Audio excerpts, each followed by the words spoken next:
Over to Winston-Salem now, where triad doctors are trying to figure out what happened to an 18-year-old basketball player who went into cardiac arrest during a game. The scare happened at Winston-Salem Christian School, and members of the basketball team used life-saving strategies to help a student before emergency services arrived. Well, Giselle Thomas spoke to the students involved. Like playing like a king of the court game. My teammate, we had finished the first set, and then my teammate was talking to me, and I just wasn't responding. A call for help turned into a quick response by fellow basketball players at Winston-Salem Christian. Everything in the gym just fell silent, and I was just like, oh, he's not breathing anymore. And I knew that if I would waste any time in asking if anyone knew CPR. The school hosts a basketball program with international students who use what they learned abroad to save a life. I checked if he's breathing.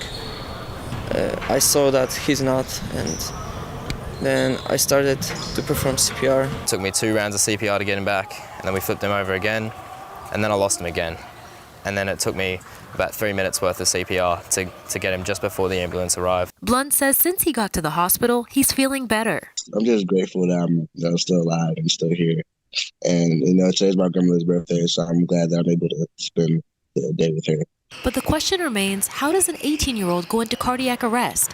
Experts say children show different symptoms than adults. Any, symptoms that happen with exercise. So if they have chest pain when they exercise, dizziness when they're exercising, or passing out during exercising, or kind of sometimes can be the first initial clues as there's maybe some sort of structural heart problem or a heart rhythm abnormality. She says teens should get sports physicals, and when they do, they should never hold back information. Blunt tells me his doctors have not yet identified what caused the cardiac arrest. Well, that was Giselle Thomas reporting. Blunt posted to X saying that he's been released from the hospital and is feeling much better. There's also a photo of him with some of his teammates who were there when he was released.